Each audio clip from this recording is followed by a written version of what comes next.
കാസർഗോട്ടെ she lodge ഉടൻ തുറക്കണമെന്ന് അഖിലേന്ത്യാ ജനാധിപത്യ മഹിളാ അസോസിയേഷൻ കാസർഗോഡ് ഏരിയ സമ്മേളനം ആവശ്യപ്പെട്ടു.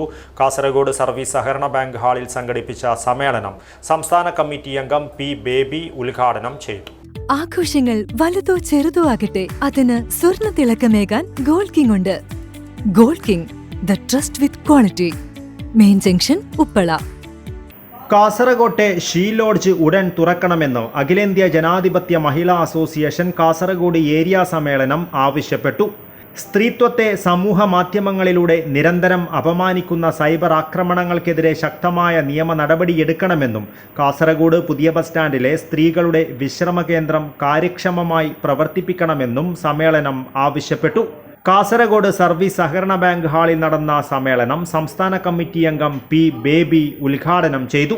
നമ്മൾ ആഗോളീകരണത്തിന്റെ ഫലം ഏറ്റവും കൃത്യമായി നമ്മൾ അനുഭവിക്കുന്നു എന്ന് തന്നെയാണ്. അത് അതിന്റെ ഗുണഫലം മാത്രമാണ്. അതിന്റെ ദോഷഫലങ്ങളാണ് ഞാൻ നേരത്തെ പറഞ്ഞ കാര്യങ്ങളൊക്കെ തന്നെ. ആഗോളവൽക്കരണം, ഉദാരവൽക്കരണം ഒക്കെ തന്നെ വരുമ്പോൾ ഏറ്റവും ശക്തമായി എതിർത്ത ഒരു സംഘടന കൂടിയാണ് നമ്മുടെയൊക്കെ തന്നെ അല്ലെ. ഇടതുപക്ഷമൊക്കെ തന്നെ വളരെ കൃത്യമായി എതിർത്തിട്ടുണ്ട്. ഇത് നമ്മുടെ അടുക്കള ബജറ്റിനെ താളം തെറ്റിക്കും. ഇത് നമ്മളെ പല പ്രധാനപ്പെട്ട കാര്യങ്ങളും അതിൻ്റെതായ രീതിയിലേക്ക് പോകും. അത് സാമ്രാജ്യത്വവൽക്കരണത്തിന് കൂടുതൽ ആക്കം കൂട്ടം തുടങ്ങിയ കാര്യങ്ങളാണ് നമ്മൾ അതിനെ എതിർക്കാൻ വേണ്ടി കാരണം. ഇപ്പോൾ അമേരിക്ക എടുക്കുന്ന ഓരോ തീരുമാനവും നമ്മളെ വളരെ പ്രതികൂലമായി ബാധിക്കുന്നുണ്ടെങ്കിൽ നമ്മൾ 91 മുതൽ കൊണ്ടു നടക്കുന്ന സമരങ്ങൾ, നമ്മൾ 91 മുതൽ ആഗോളവൽക്കരണത്തിനും ഉദാരവൽക്കരണത്തിനുമെതിരെ വളരെ ശക്തമായ സമരപാതയിലാണ് അല്ലെ. എം ലളിത അധ്യക്ഷത വഹിച്ചു. കെ ജയകുമാരി പ്രവർത്തന റിപ്പോർട്ട് അവതരിപ്പിച്ചു.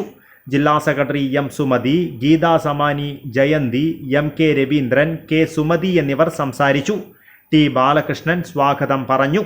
പുതിയ ഭാരവാഹികളായി കെ എസ് റീനയെ പ്രസിഡന്റായും പി ജാനകി, അഖില റൈ എന്നിവരെ വൈസ് പ്രസിഡന്റുമാരായും സി ശാന്തകുമാരിയെ സെക്രട്ടറിയായും കെ ഇന്ദിര, ഓമന എന്നിവരെ ജോയിന്റ് സെക്രട്ടറിമാരായും എം ബിന്ദുവിനെ ട്രഷററായും തിരഞ്ഞെടുത്തു.